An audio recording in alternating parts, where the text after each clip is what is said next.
Sinuous. Back off the street. Back off the street. Sinuous. Fire. Back off the street. Yeah.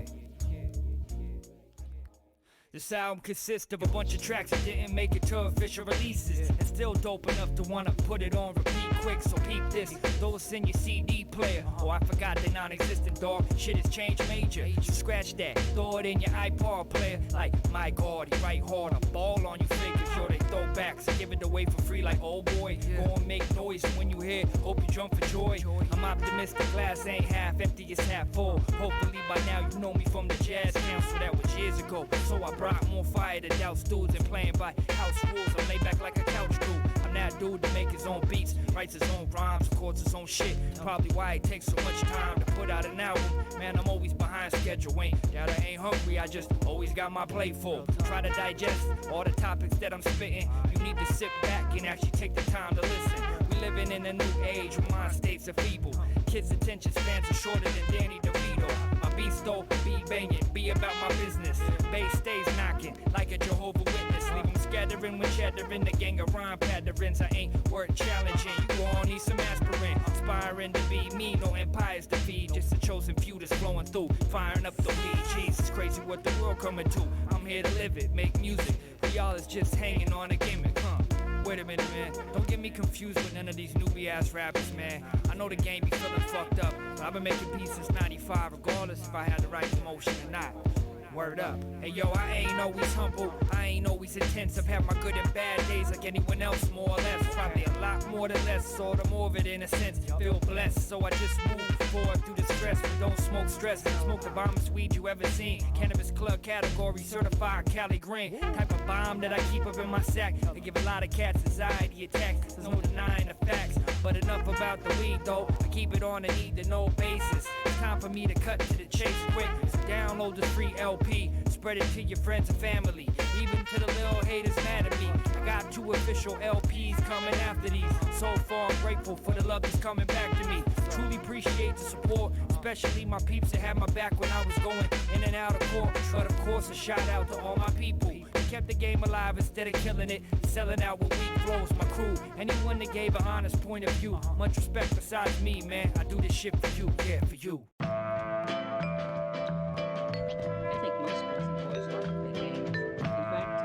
Like to play games also. In this game, it's very important to listen to all the instructions. We're going to combine your things in this game. Yeah. Ha. So suspect. Now as my rhyme surpasses, see visions are overpasses. Some choose to overlook it. They should be looking past it. We hope for classics. We over you whack bastards. Soul suspects, man. We fall from the average. People try to act like they shit don't stink. They'll be up shit's creek, plus they ship's gon' sink. Now they knee deep in bullshit with nothing to think. On the brink of dealing with the most unpleasant of things. Time switch up, find ways to humble your strut. Just when you was thinking you was the next runner up, shit out of luck, yo, it's just the way it goes. I ain't gotta stress the rest, all you already know. From a distance, street lights start to filter in. Home from a round trip, had to visit new lands. Back in the building again, back to building with fans. Spaced out, sleep deprived, staring at the ceiling fan. So many things that they said to us when we was kids, but it was all bullshit.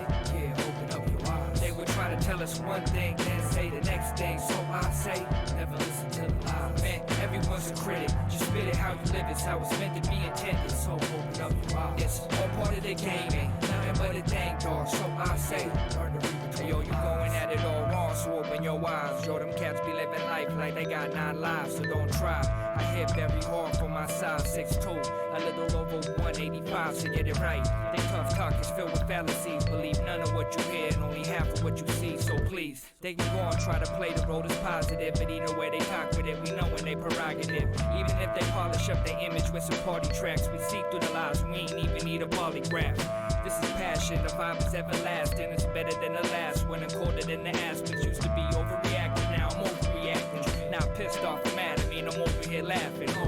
Shit is crazy, ain't it? The game is crazy, tainted. But I'ma do my thing and stay crazy fake. So many things that they said to us when we was kids, but it was all bullshit. Yeah, open up your eyes. They would try to tell us one thing, then say the next thing. So I say, never listen to the lies. Man, everyone's a critic. Just spit it how you live, it's how it's meant to be intended. so open up your eyes. It's all part of the game, ain't nothing but a dang dog. So I say, count your blessings, podcasting session. You ask a lot of things, but it's the wrong fucking question, huh? And what? Say it's the wrong fucking question. Mike Golden and Chops, go tag him in the mention. Hit you with that 3 marks, that poly machine. Couldn't tell if the image was real, it's probably a dream. Don't ask to be your favorite artist. Be you, make your own 3D from your own point of view. Every shingle was singled out, now they all point at you. And the contractor's voice, what you gonna do? Ask him what render engine is best, joke's on you. Pat Trace in the Monte Carlo, now it's time to take a cruise. Count your blessings, podcasting session. You ask a lot of things, but it's the wrong fucking question, huh? Say it's the wrong fucking question. Mike Golden and Chops, go tag him in the mentions. Count your blessings, podcasting session. You ask a lot of things, but it's the wrong fucking question, huh? Say it's the wrong fucking question. Mike Golden and Chops, go tag him in the mentions.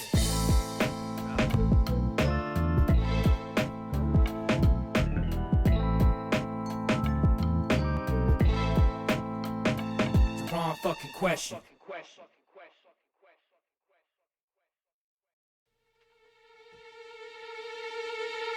Count your blessings, podcasting session. You ask a lot of things, but it's the wrong fucking question, huh? And what?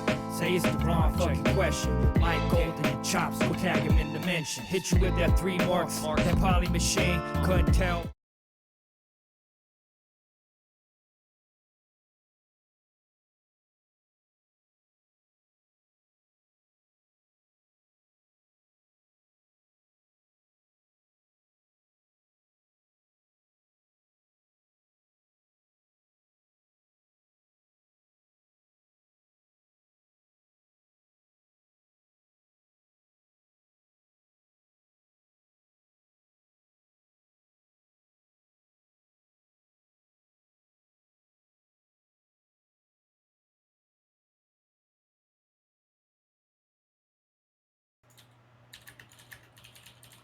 Let's see here. This is the fun stuff. Maybe you can hear us now? Fingers crossed. Oh, there we go. Oh, there we go. See, I told you guys we have no idea what. So, just a bunch of people pretending to be pros. Look at us. There were some audio volume issues yesterday that hopefully we've gotten worked out. If someone in the chat could let us know if everyone can hear us okay. And Chop, if you want to chime in with that beautiful melodious voice of yours. Hello, me. Oh, yeah. I'm hoping that everyone can hear us. We get lucky each now and again, Jason. We get lucky, you can't fault it. So yeah, hope everyone's doing well, staying positive, staying isolated, at least physically isolated, virtually connected in one way or another. I've got a beer, and I hope everyone has a beer. There you go, Old Pilsner. That wasn't a hard guess to make. Got one for you. There you go. We can officially start now. Chop, what do you got on your mind these days? Well, we were discussing, since generally wrong fucking questions always start with a wrong fucking question, but the big question for us was, what's the wrong fucking question this time? So we talked a bit yesterday and today. We kind of figured out that probably is the world going to end the wrong fucking question of the day? I mean, it's being asked everywhere. A lot of people are asking that question. Yeah, I think we can start with that one. So what do you guys think? Well, I'm going in with no. I'm going to go out here and go some Nostradamus and make a prediction. I do not think that this is going to be the thing that ends the human race. I think we got this. It's just going to be a little bit tough moving forward. What do you think? Well, I'm right there with you. I mean, it's not, it's easy. It's not easy. It's really challenging times because we're not used to this, right? Nobody is, at least not since the 20s. Yeah, not our generations, definitely. We're kind of used to having it all the time, right? And it's funny. You know what's funny to me? One of the funniest moments of all of this, like worldwide crisis, pandemics, and the rest that comes with it, especially if you happen to live in Zagreb the last few days, then there's some extra shit going on. But is that one of the biggest problems that people have is that they don't know how to stay at home for 2 weeks or more. No. Which is, for me, it was kind of a cultural shock, I gotta say, because honestly, all of these things aside, the virus and whatever's happening, I was waiting for 6 years to have 2 weeks at home. Like the last 6 years, I was waiting to have some time at home to do this humongous list of shit I never get to do, right? Because there's no time. What about you? Well, did you see the meme of a CG artist normal work and then same picture CG artist during quarantine? Yeah. Yeah. That's about my story. Obviously, everything that's going on is serious, and I work from home all of the time. So besides trying to grapple with the uncertainty of the world and everything else, my biggest change as far as like my daily habits go is that now our almost 2-year-old daughter is home all day every day. Luckily, my rock star wife is also a rock star mother, and kind of keeps us both in check for that matter. But I think that for a lot of people, being home is tough, and I think that if you're used to having a routine of where you leave the house every day and you go to work and you have your kind of social network at work, and that's your day, and then you go dinner and everything else. If you're now just staying home all of the time, that's got to be a huge change, and probably something that's a bit tough. And you typically go to the office, Yeah. Which is to say that now you guys are all, I guess, telecommuting, right? How are you keeping touch with your team? Well, we're trying out different things, Slack, WhatsApp, whatnot. I can't say it's not a challenge. It's weird for everybody. We're used to, being pretty much in the same room and just shouting shit to each other. Yeah. Right. And you get to, all of this digital communication that we do, it's not actually real time, right? And I'm not talking about subtle latencies in internet connection. I'm talking about the experience, the feeling, right? Yeah. There's always this mental latency going on between you and the screen or the microphone or the other person somewhere. It's not like this. And it's not dots. It's the dots problem, right? Like, even if you know that they saw it right away and they're typing a response, you don't know if they reacted positively or negatively, or if they're busy or anything else.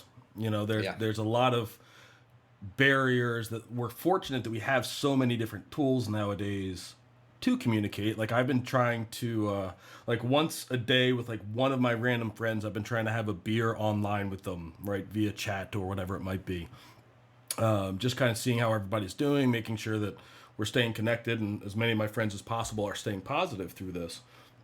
But in the work environment, especially if you're used to being in a small room or a room with your coworkers where you can tap them on the shoulder or have them look at something, or you can go help somebody, that's a huge challenge. And I think a lot of companies, you're seeing all these screen grabs of these, 100-person Zoom meetings with all of their employees in their little box. Kilograph just posted one from their studio, which is, it's great to see that we have all of these tools, but we don't really know how to use them yet. No one knows how to use them yet in this setting. And it's going to be a learning process, but it's nice that we have these tools. I was reading about, the Spanish flu back in the 20s. And they had letters, right? Like, if you wanted to find out what was going on, you could stick your head out the window and see if anyone was, screaming in the streets, or you were waiting for letters. And if you wanted to communicate with someone, it was days. Talk about latency, right? Very, very different sense of latency. But with that comes the other side of it. And it's something that I definitely find myself doing, which is now we have all of the news all of the time, right? And so you can very, very easily sit down for a day of work or trying to be productive or anything else, and what you end up finding is you just spend all day, you know, reading articles about what's going on and what's going on with this company or this economy, or, you know, watching like the numbers and all of that. And it can really be kind of consuming and really, really kind of hard, I think, emotionally. Because if you see other people panicking, it's hard. You can only, you know, withstand so long of that before you start panicking yourself, I think. And so, like, Well, it's I kind of think we're also, filtering. you know, everybody's oversaturated with like these instant news and shit that goes on. You know, you're on your phone all the time, or you're at the computer, but you have the same set of news going on, and Yeah. it's like constantly updated in real time. And you start following it, then you end up following it all day, and you're kind of seeing what's up. And but it's not. I don't think that's too good for anybody, though. Yeah, I You think should there's be able there's to kind there's of such a thing detach as from. too much information. Yeah, At least from a consuming side. yeah. Yeah.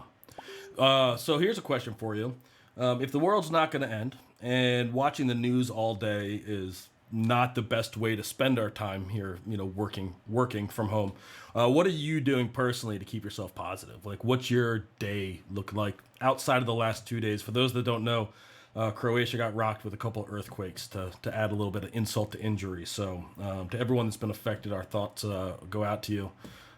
Thankfully, it looks like there weren't too many or any major injuries, which is a blessing. But being at Yeah, home, it's funny that, you know, in this weird cosmic joke, we kind of got lucky because the earthquake struck at like 6 a.m. on a Sunday during quarantine, so nobody was on the streets. which, And you yeah, know, yeah, that was lucky. But outside of dealing with that for the past 2 days, what have you been doing, and what have some of your other team members been doing to stay positive, to stay, you know, upbeat and productive during this time? well, I can only really talk about myself here, but I have this insanely long backlog of shit I've been wanting to do for years. So this is like this perfect opportunity for me to actually start crossing off things from that list. So, you know, right behind me is like my soldering station, the lab power supply, and, you know, all sorts of shit. I have like a gazillion of coding books and whatnot. This is my Raspberry Pi over here, and, you know, shit like, I don't know if this is gonna auto focus on this, but, you know, stuff like this, for example. I don't know if it's auto focusing on that. Yeah, we can see it. Like, yeah, microcontrollers and shit. So I'm trying to, you know, there's so many things you can learn, right? Mm-hmm. And some of these things, at least in my experience, you know, some of these more complicated things, especially things that are outside of your everyday, you know, box of stuff you deal with. Like for me, that's electronics, for example. It's pretty much outside of, you know, everyday work, right? So in order to learn that properly, I have to get in the zone and focus properly, which is during like normal work days, it's almost impossible for me to do because there's not enough time. But Mm-hmm. now suddenly I was, you know, again, like by a cosmic joke, I was presented with this opportunity to actually have unrestricted time on my hands, which I can use.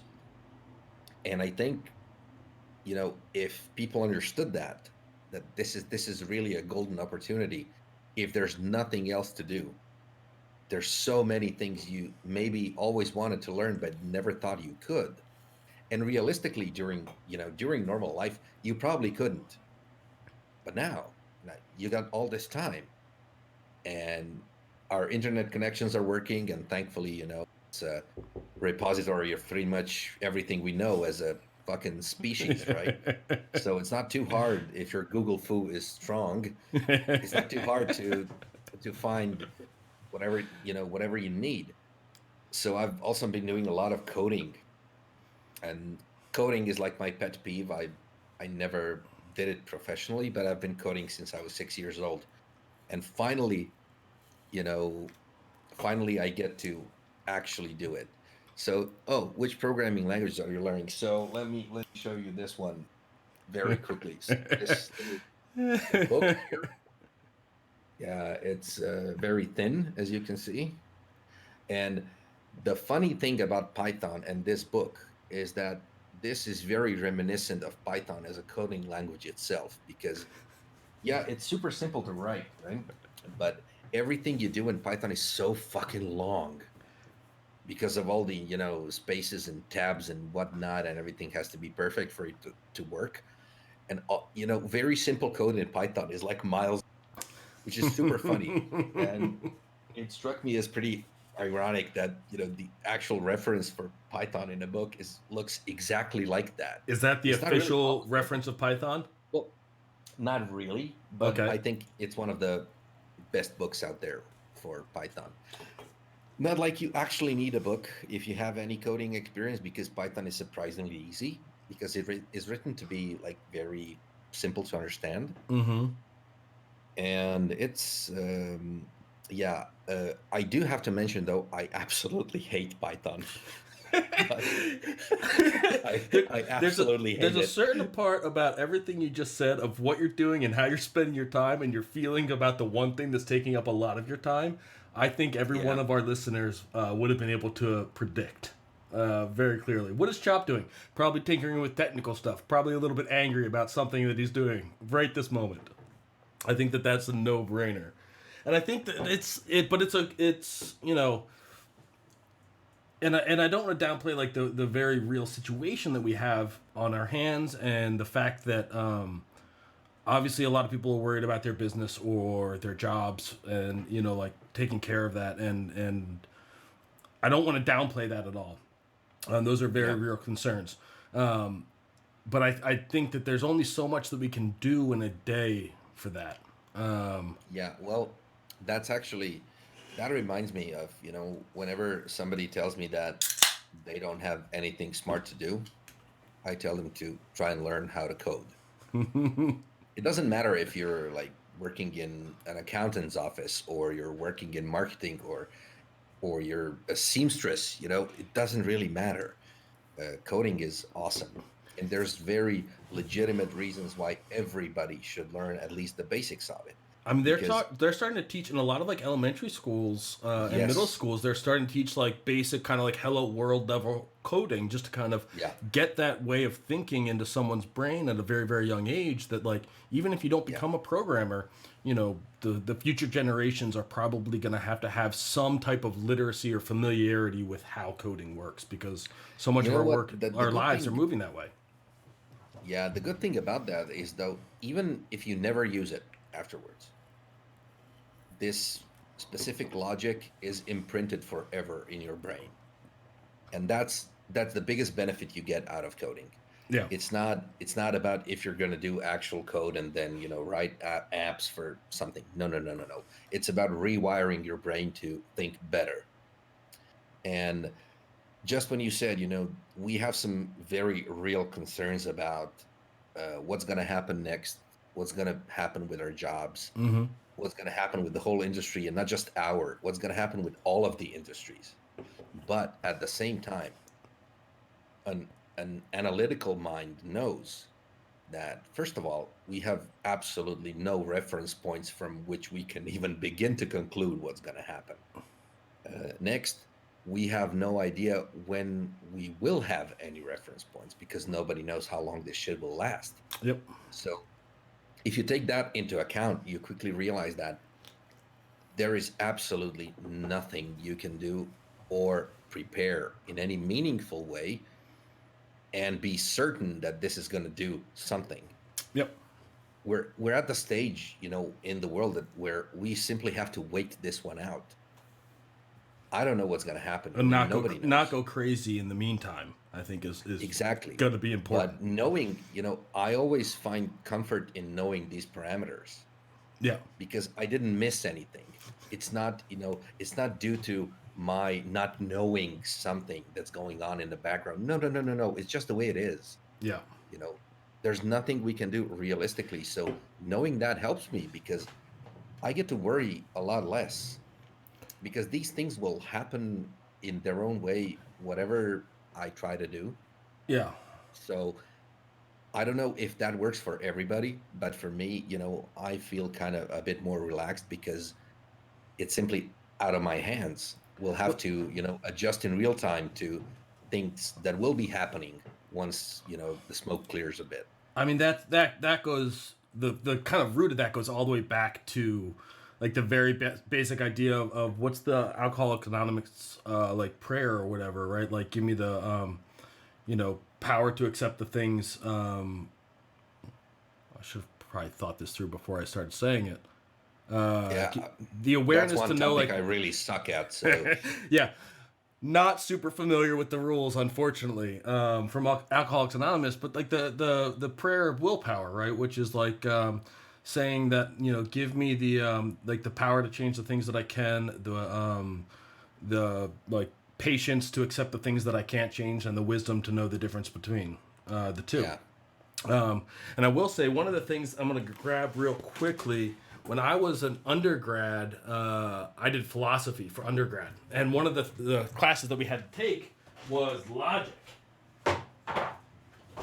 So, for anyone that doesn't want to learn coding, we had to learn this book. I don't know if you're familiar with this at all, Chop. Yeah. Goldfarb's Deductive Logic. And Here's a few pounds of logic for you. yeah, here's, and it looks technical. I don't know if you can read any of that.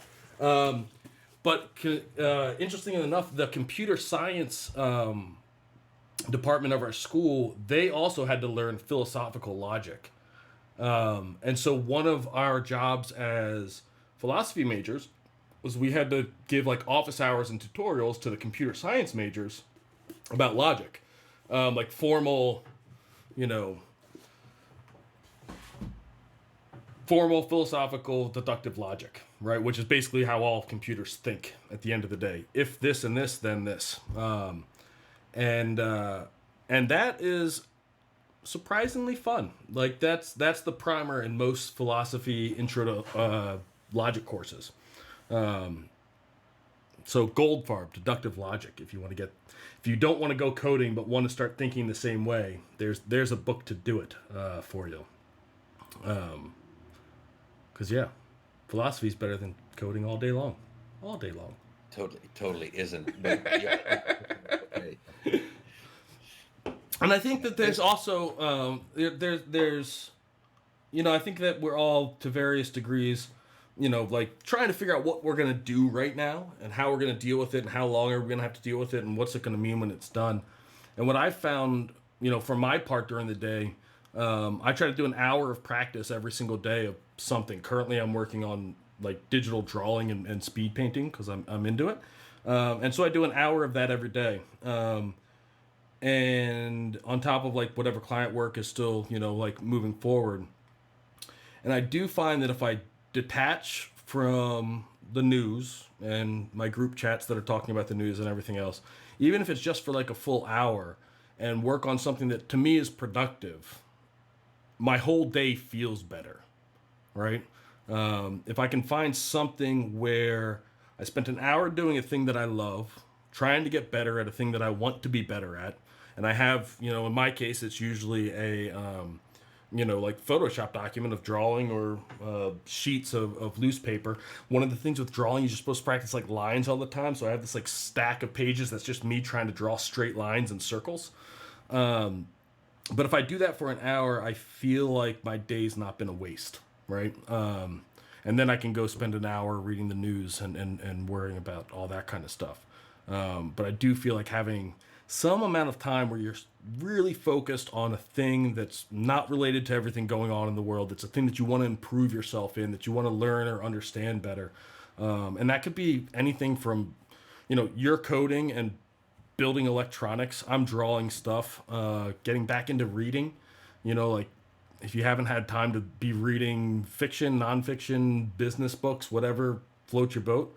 Like now's like a perfect time to say like, this amount of every day I'm going to do this as a rule. And like, I think that, setting it as a rule and having the discipline, and that's one of the things that I think a lot of people are struggling with that are not used to kind of working from home and the lack of structure, is that you have to set a lot of rules. And I'm very much not the first person to say this. And there's a lot of articles about how to work from home, but rules are important.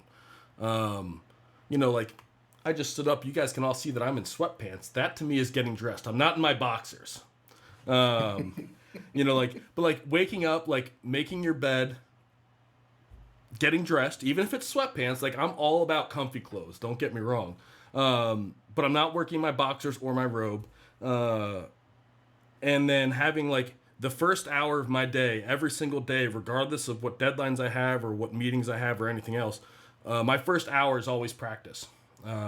So by the time I've been awake by an hour and a half, I've had a cup of coffee, I've made my bed, and I have done something productive just for me. So no matter how bad the rest of the day goes, I'm not sitting at the end of the day with like feeling like the whole day's been a waste or a negative day, right? Because it started positive. Yeah. And the end of the day, for a while, I try to do my practice at the end of the day. I tend to be a night person, and I tend to be most productive in the evening, especially when it comes to professional work. But I found that at the end of the day, when you finally get whatever, you know, like if you're a 3D artist trying to get everything sent out to render or, you know, modeled or whatever, sent to a client, at the end of the day, I'm pretty burnt out. Like I'm pretty toast. First thing in the morning.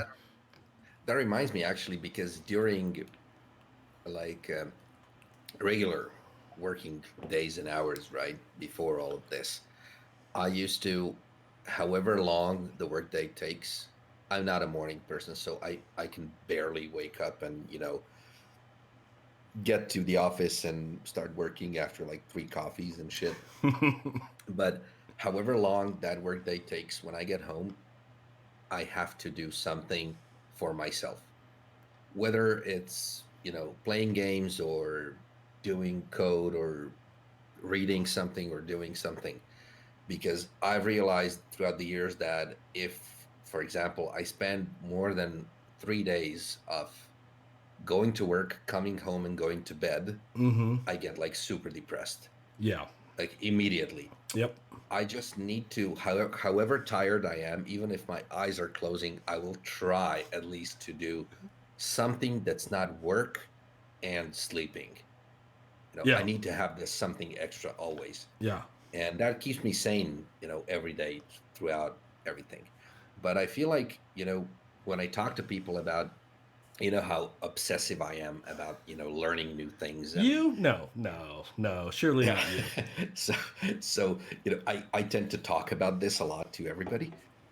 And I realize that, you know, a lot of times everybody has like this huge long list of excuses why it's really hard for them or impossible, and some of these are totally legit. Okay. Some really are. Some are not. Some are kind of laziness. Yeah. But some are completely legit. But guess what? You know, this whole thing happened, and all of these excuses got taken away from you now. There are no excuses not to learn something right now, because like that's probably the best thing you can do with your time. There's it's not like there's anything else. You can cook, you can fix shit around the house, right? But there's a limited amount of shit you can fix. Unless you're, you know, tasked with the response to everything that's going on, whether as a healthcare worker or as a government worker or whatever it might be. That's true. Yes. With the exception of those folks, I would be hard pressed to believe anyone that can't say, "Yeah, I waste at least an hour a day right now." Right, like whether it's on YouTube, not watching this live stream because this is very much worth your time. You know, but you know, we all wait. Like I know that I do it, right? Even on a day that I'm busy and I do my practice in the morning and I work all day and work until into the wee hours, like I can still pick out like, yeah, you did stop to watch that YouTube video for 20 minutes here, and you did kind of take your time when you were, you know, you pressed render and you looked at something and you kind of sat and stared at it while you thought about other things. Like we all waste a lot of time here and there, right? Like you can't tell me you haven't done that, right? Like you're previews. Yeah. Like I remember it a lot when I was working in office for D-Box and Thomas Johansson.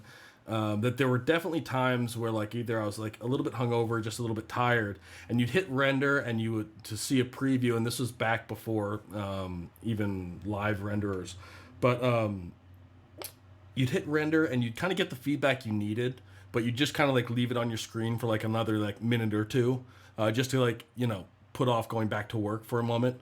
Like it's just so easy to waste time, and I feel like if you right now with everything going on, it's easy to say like I need to know what's going on, so I need to read the news and I need to read this article. But I'd say I probably read the same article written by different people, more or less, like for at least an hour a day right now, because everyone's kind of saying the same thing, right? Like one article gets you all the information you kind of need about like here's the latest and greatest of like what's affecting you. And then you read a couple of them more because you want to know more or whatever else. And you can take that time and you can, learn to code if you're, into a little bit of self-punishment, or draw and read books if you aren't. Well, depending on the book, though. Very true.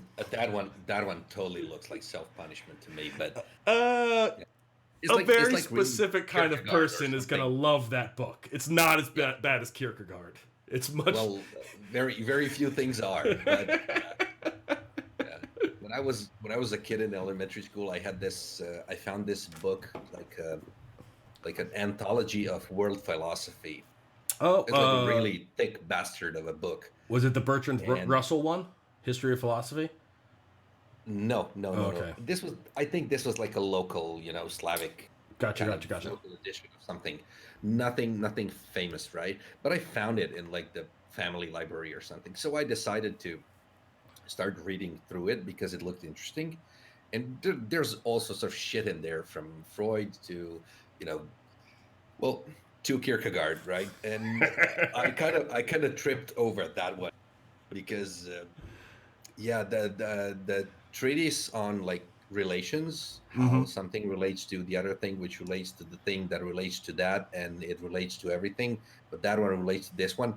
That's like, it turns your brain into spaghetti. It's like I'm trying really hard to understand this, but I don't think this makes any sense. Well, like obviously it does, because otherwise it wouldn't be like this anthological, philosophical work. But there's somebody in the world who understands it's in here. This shit. It must be important.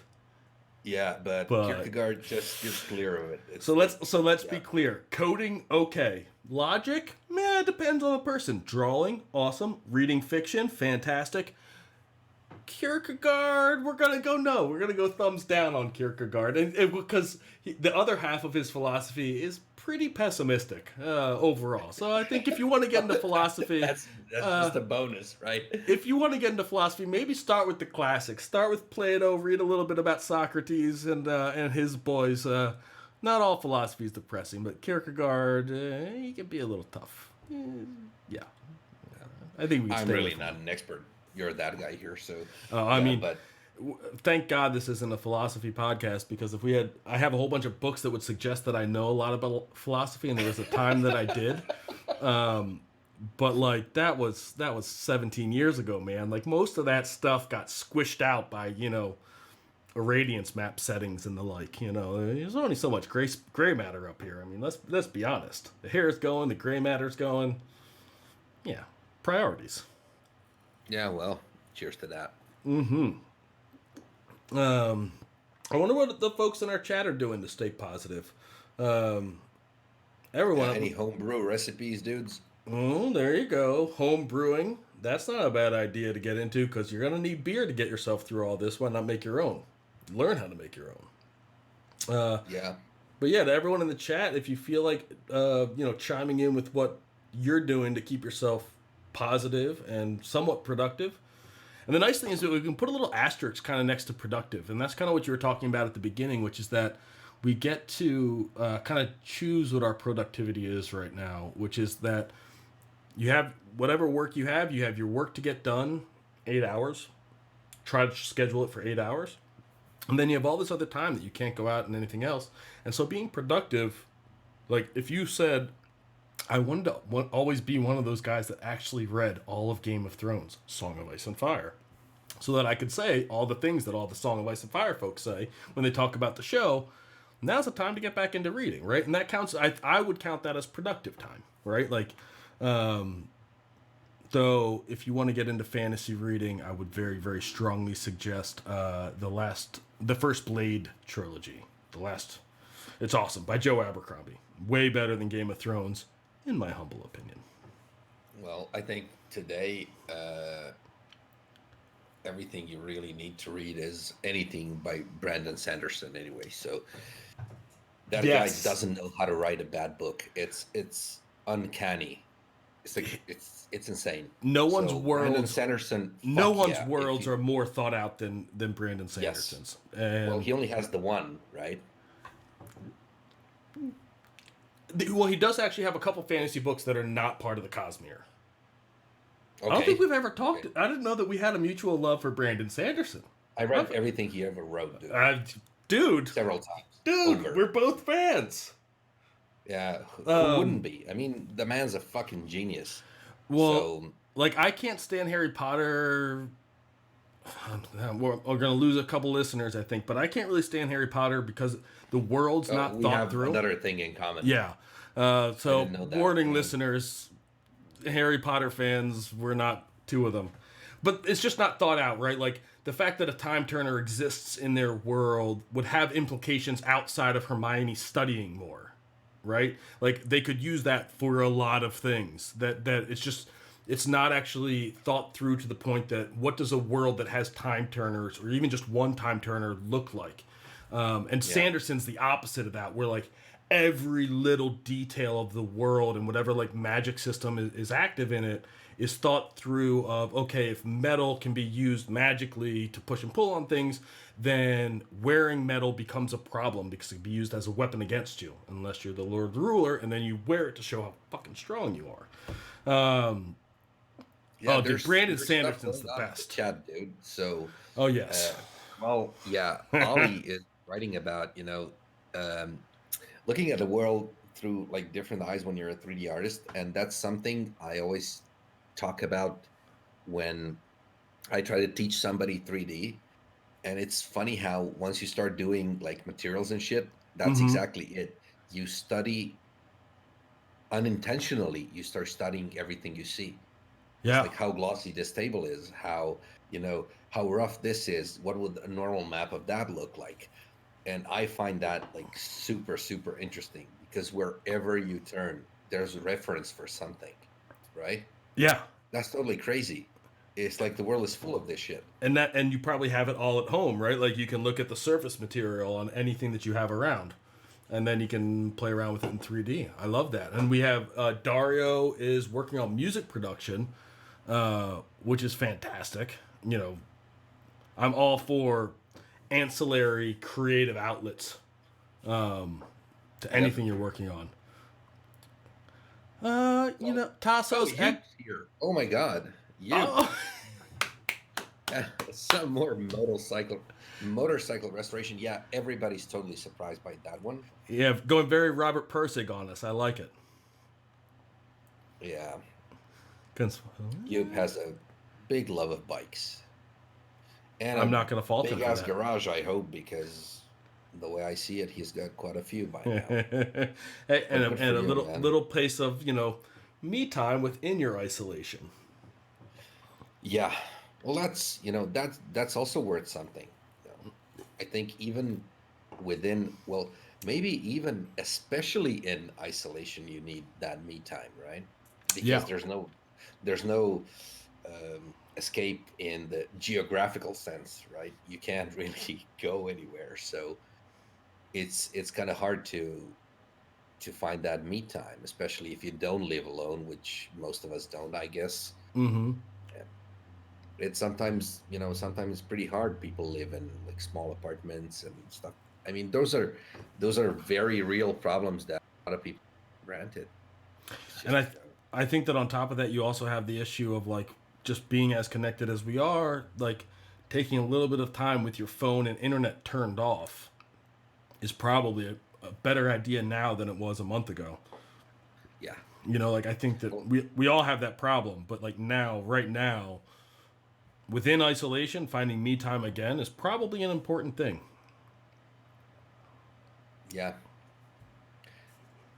I don't know. It's weird how your priorities kind of shift in situations like this. Mm-hmm. I mean, okay, so when I was a kid, I was really young. Croatia was in the whole like war thing and whatnot, but my generation was really too young to actually appreciate like what's going Okay. on. We were being taken to basements and whatnot, but especially in Zagreb, it wasn't really that serious as in many other places, right? But there was a few bombs that was stuff was happening, and I could tell even as a kid then that my parents' priorities have suddenly shifted. It Mm-hmm. was different. And a similar thing is happening to us right now. It's like everybody has their own personal list of priorities of stuff that's important to them. But suddenly it, just twists around because right now it doesn't really matter if you can get your favorite brand of, tissues. Any will do. You're supposed Thank to, you. yeah, any will do, right? Because it's the way it is. You want to buy rice or something. It's not like, thankfully, I think we're all very lucky to, well, most of us to be living in this Western, civilization, which has ample everything. We've always had everything. It doesn't even matter, in the sense of were you rich or poor or your parents rich or poor compared to some people in the world, we really always had everything, right? Mm-hmm. And some of us were really lucky.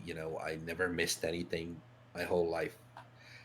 But you come to a point where, you have to ditch some of your preconceptions of, what you like, what you don't like, what you want, what you need, especially what you need. You kind of, at some point there was this what's the name of the show with Michael J. Fox? I Oh, forgot. There's like a TV series with him. He's the mayor or was he something. was he the old one? His original one was that Yeah, something yeah, he's the Steps, mayor. wasn't it? Something. Yeah, I don't know, but I don't know. My there's a really sitcom cool knowledge line. is weak. Yeah, mine too. But there's a line I never forget from that show because he was discussing with his wife or something about buying something. So she wanted to buy a new God knows what, and he wanted to buy a new car, right? So his kind of way of looking at it was, yes, but you want these things, but I need a new car. Right? That was his perspective on it. And I always find that super, super funny because it's like really personal. You think you need something, but you don't actually need it. You just want it really bad. Right. And you change that And little in switch times, like I don't have a choice here. I need this. Jason, yeah, yeah, Spin yeah, City. exactly. Jason believes is what you're trying to Spin talk about. City. Yes, you're right. There That's you that's go. the one. Yeah, There you yeah. go. And it's like, you always think that, oh shit, I really like need this to do that, but it turns out, you get into a situation like this and you really don't need all of that shit. But especially you can take it for granted coming from me. I'm a guy who spends money on weird shit, right? And I buy things which I think I What you need. think you need. Yeah, I definitely need. It's just the way I am. It makes me happy. Okay, don't Hey, judge. no, nobody's And blaming. I mean, a lot of people are judging you, Chop. yeah, Not I me know. because I'm in the same boat. But hey, if it makes you happy, I'm all for it. So my dad, when I was still like a little kid, he taught me one thing that I always like. I really took to my heart, and he said, like, listen, the money you make by working hard, is worth twice. And it was always very interesting to me because it's kind of it works kind of in two ways because first of all the pleasure you make off of it, there is a distinct pleasure in earning money. Yes, We all felt it, you know in earning some money, and because also typically you're doing something to get that, right? Like yes. there's a value to making the thing that got you the money, even if it's a digital thing or a service as opposed to an object.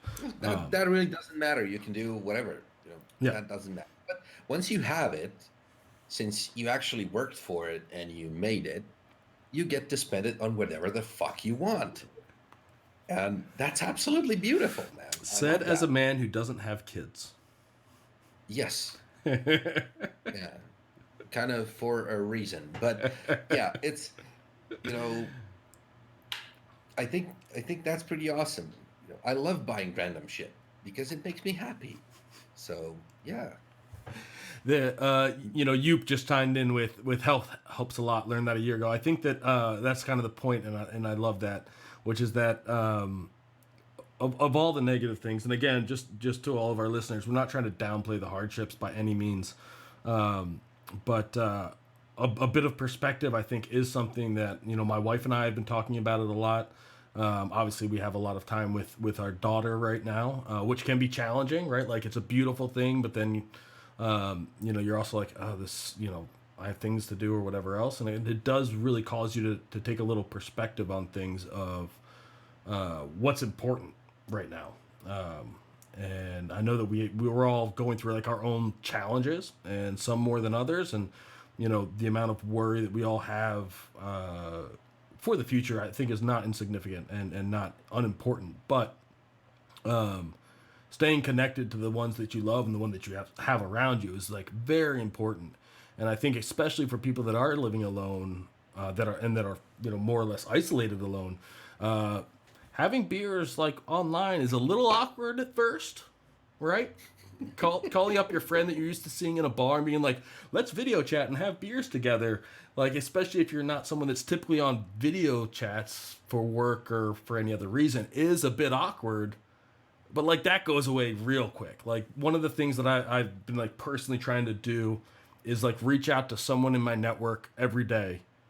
And like we don't have a beer necessarily every day, but just trying to be like, hey man, just was thinking about you, checking in. And sometimes that's just a chat, and then sometimes that turns into a beer, or a couple of beers, or some beers and some whiskeys, or who knows what, later that evening. But like it's definitely something that I feel like we need to be taking a active role in making sure that we're not just like hunkered down, sitting in our isolation, because we all should be isolated. Let's be super clear on that. If you're not at home watching this, you should be at home watching this. So we all should be isolated, at least physically, which means that we have to make an effort to like virtually make sure that we're still connecting with the people that like give us perspective and make us happy, and remind us that, as much as it can feel like we all have our own problems and our own struggles with everything going on, depending on if you have employees, I can't imagine how much that's got to be weighing on people's shoulders. If you have staff, nothing you're thinking about, I'm sure. No. That's got to be really hard to know that you have obviously like yourself and your family to deal with, and then also the people that rely on you for a living. Like that's got to be incredibly taxing. And it can be like further isolating in the sense of we feel like we have this problem that's uniquely ours and we're the only ones going through it.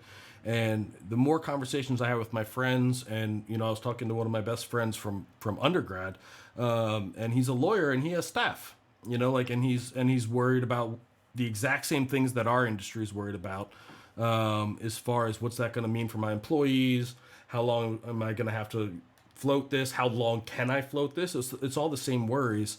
And I think that making sure that we remind ourselves that there's a lot of people struggling with the same things. We're not alone in all like the tough things we're dealing with, is empowering to know that we're not alone, I guess is the point that I'm in my long-winded way trying to remind people of, because it is tough out there right now. But there's a lot of us that are struggling through it. And the more that we remind ourselves of that, I think the better we'll be in coping for the time being. Well, the funny thing is that I saw a meme. So did anybody else? Everybody noticed how this whole situation that's happening, which is like a very unique situation in the world for our generations, has produced so much good humor in the last few weeks. It's simply amazing. Like all the memes and everything, it's so funny. And I think that's a really good thing. That's a way of coping as well with all of this, right? It's just I think that he's. Oh, yeah, I think it's reversed for every. Wait, not reversed. Yeah, it's reversed for everybody. Can Um, you put it in my screen? Yeah. yeah. This one cracks me up every time. It's like I just imagine him trying to, wash his hands with little hands and shit. It's so funny. But yeah, that's keep your spirits up, and good humor is always good. Yeah. I was always of the opinion that everything in the world is susceptible to humor, right? We should be able to laugh and make jokes about everything. Yes. And every joke will hurt somebody, right? Oh, what story you're saying? It's a good one. Yeah, I have the EUE glasses at home still, so yeah, it makes me think of all of you. But And we should point out too that the people that are making memes, I couldn't be more happy about it. Obviously, we could all use a laugh as much as possible right now.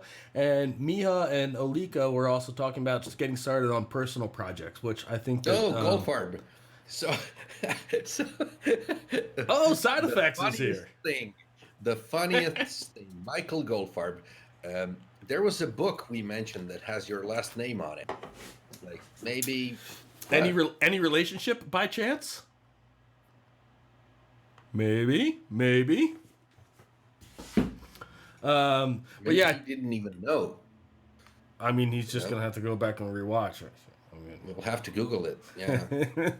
But yeah, I think that doing anything to be productive, and if you're making art, please share it. Share, work in progress if you're working on a new personal project or anything like that. I think that humor, art, all those things are more valuable than ever. And there's probably less of it overall coming out right now, or at least being shared. So I think that the more that we can get of that, the better. The great thing was, so yesterday was the day when Zagreb was obviously hit with those earthquakes and everything. And after the initial shock, which was 6 a.m., by 10 a.m., I got maybe a dozen memes about the earthquake in Zagreb. And that's really awesome, because there's some people in all this, whatever's happening, the city downtown was in a dust cloud because of all the shit that collapsed and whatnot. But somebody was at their computer in Photoshop making a meme at that very moment. There's a joke in this. There's definitely a joke in this. Yes. And I find it really awesome. It if anything can lift your spirits up, it's it's amazing. So we have a Facebook event for tomorrow, and that's the wedding of Godzilla in Zagreb. Right? Because what else can happen, right? So we have the whole corona pandemic and quarantine and whatnot, so we get fucked by an earthquake, and then another one within half an hour, and today a third one, which was admittedly a lot less strong, but still an earthquake, still a measurable earthquake. At some point it starts to get funny, I suppose, because what's next, right? You kind of ask yourself, what the fuck is next? So I think we collectively assumed it's Godzilla, because what else could it be? That's the trend. That's the way that the chart's rising towards. That's pretty much where the trend is going. So, but fuck it. Well, cheers to everybody. I mean, if it's Godzilla, the memes will be incredible. Yeah, the memes are going to be really strong. That's true. Let's hope not, though. Let's hope not. I'm willing to say that you guys are not going to have to deal with Godzilla, but as Photoshop experts, 100% sure. No, I'm not willing to go that far. Not willing to go quite that far. Wait, I need to get my tinfoil hat. Let me just replace this. There you go. Reload, my friend. Yeah, that's better. Geez, has it been an hour? It's been an hour. Well, thank you for thinking. Of it. Clark is Yeah. pretty sure he knows what's coming your way, my friend. Yeah. Maybe Godzilla changes its mind, her mind. Is it like a Mama Godzilla? I don't mean, know. Which are- gender is Godzilla, dude? Are we sure that he doesn't have this problem? No. Does he have long arms? How clear? Yeah, he can. Oh shit! No. Godzilla has like long arms, right? Because back in the days when the first like Godzilla shit was done, I think it was just an actor in suit, so it stands to reason that he had like really long arms. Yeah, that's right. I was picturing the wrong. I was picturing what was the NES game that that had like Godzilla, and then there was also like a reptile monster that came and like destroyed the city. Shit. Old NES. NES. Somebody must know. Anybody in the chat knows? Somebody's got to. I can't even. I just remember looking at Rampage. Yes. Door Gear. Yes. Well done. Well done. Yes. So in my head, I had completely forgotten what Godzilla was, and that's what I was picturing. But he might have long arms. That too. one have like little hands and shit. I have no idea to be. I mean, like, what does my 6-year-old self remember? Pretty much nothing. But that's the game. I was picturing everything you were saying in like bad 8-bit graphic. There's no such thing as bad 8-bit. It's all awesome. I'm not surprised All the you're time. an 8-bit fan. Of course. The next incarnation of Polymachine is, you know, like 32 by 32 pixel resolution images being offered. Well, Business- you never know. Business idea. Maybe, yeah, that's a new business model. Like super small renders.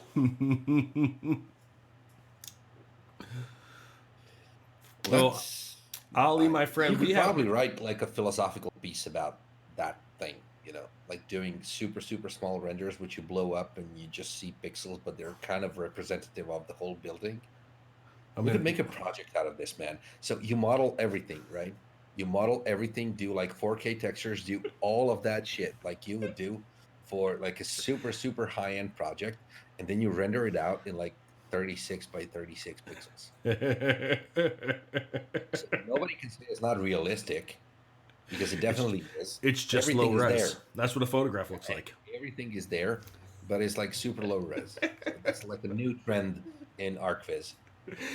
Minecraft takes on ArcViz. No, but from a philosophical standpoint, wouldn't it stand to reason that if you did that, so you took everything into account, like, you know, every little detail, every texture, everything, and then you shrink it down to this, you know, size, wouldn't this like become sort of like a pictogram for the like spirit of the project, right? From a philosophical point. Well, You know, that. I mean, you well, kinda that's. take I mean, everything that's out, that's like the and you Matisse get only argument. the pixels that kind of represent what Well, it actually is. Could you still have a likeness? Like, that's the Matisse question, right? Like, going through and like how simply can you like render an object? Like, what's the fewest number of marks you can make to suggest an apple without actually drawing it photorealistically? But everyone knows it's an apple. We're coming back to Cezanne, right? Oh, Which we talked Cezanne. about in the Yes. podcast, and apples and Yeah. everything. Yes. But no. This is not what I'm talking about. Nobody needs to recognize this building. Because if they can recognize it, it's not art, dude. So I'm talking about like real art here. Okay? So like 36 pixels tops. And you know, these pixels will tell you, you know, what the project is about. You know, what are the colors, what's everything. Are you willing to say that you could achieve it? I could try. I mean, But you can know, communicate the a lot with beautiful color. thing about this is that nobody will know if I achieved it or not, because I will say I did, and you can either agree or not. But if you don't agree, you're going to be wrong, obviously. So, I mean, that's the way art works, right? So, I mean, that feels like that should be the Polymachine quarantine art project, as suggested by Clark Brown. Maybe we could do something. Yeah. What does the Poly Machine portfolio look like at 36 by 36? That's actually really interesting. I could like a batch portfolio in 36 Well, pixels. I guess we should really be doing 32 by 32. So we keep keep everyone happy. Let's keep it like two. Yeah, power of two. 2. Yes. Yeah. Is it So you can do 36 now?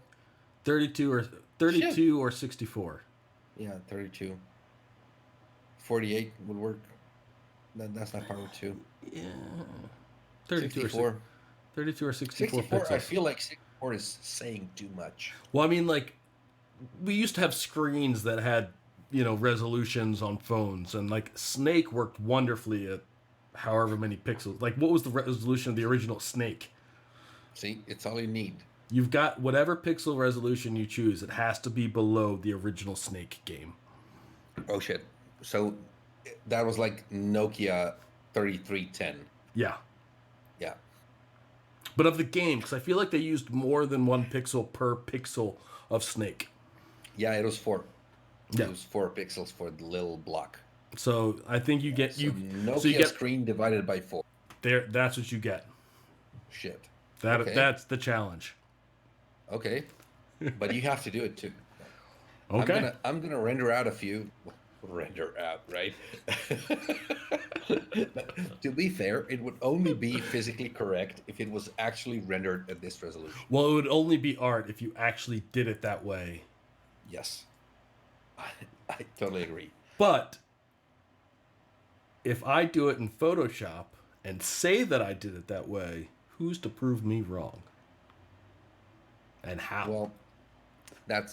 Yeah, nobody can, but that's just bad karma, dude. Yes, I would be insulting the art gods for certain, and asking for trouble coming my way. You wouldn't be true to your art. No, I couldn't. I could not stand in front of people and say, "This is what I've made with all of the power in my workstation and software. Here is the 32 by 32 pixel image that I slaved over for a week." Yeah. Because all the details need to be there. Yeah. Well, and if somebody asks, you can do like a blow up render, like it's there, dude. This shelf with all like everything's there, right? I don't think that from an artistic perspective, I think that ever rendering it at full resolution would go against the spirit. I think you can show a screen grab of the geometry. That's true. You're probably right. Yeah. Yeah. Just in case. But it has been an hour, my friend, of our little quarantine podcast. I'd like to thank everybody that stopped by. It's been a wonderful time. I've enjoyed it, Chop. Yeah, I did too. Awesome. We should do this again. Yes. We hope that everyone is staying very positive, staying isolated, washing their hands, and somehow staying productive. However you want to define productive. I think that is super important for everyone right now. But yes, we should definitely do this again. I have the feeling that we're going to have some time to do so. So stay tuned and let's be honest, the other idea Cheers, everybody. is me working, and that's going to get old pretty fast. So let's have Chop around more. Everyone bug Chop. Tell him he should be on, at least weekly on this thing. But yes, thank you everyone. Hope everyone has a drink. If it's early where you are, maybe a little whiskey in your coffee to get that day started right. Yeah, that's all I got until tomorrow. Catch you later, everybody. Chop, thanks for joining me. Guys, thank you all. Stay safe, stay positive. Catch you all in about 23 hours. Later, guys. See ya. And not cut yet, because I don't know what I'm looking for. Maybe that's...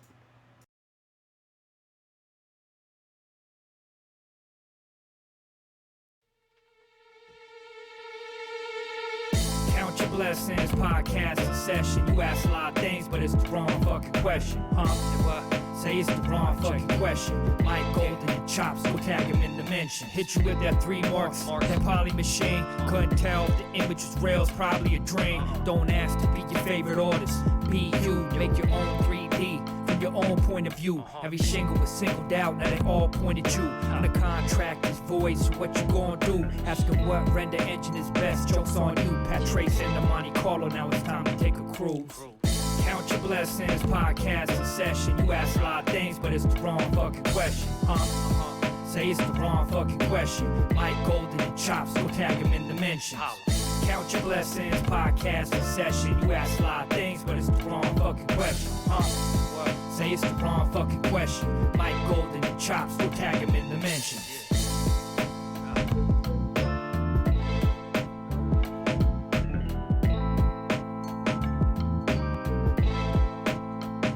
The wrong fucking question.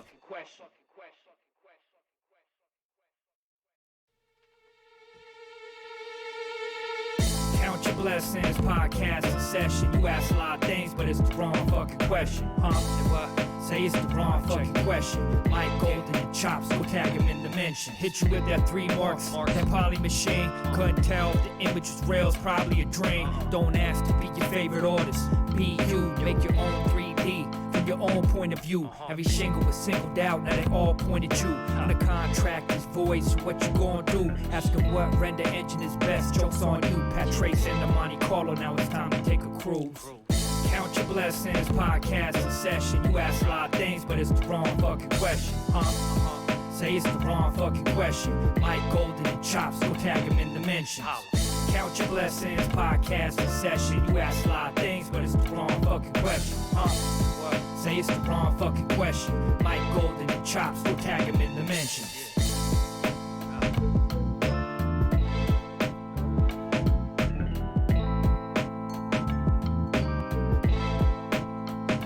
The wrong fucking question.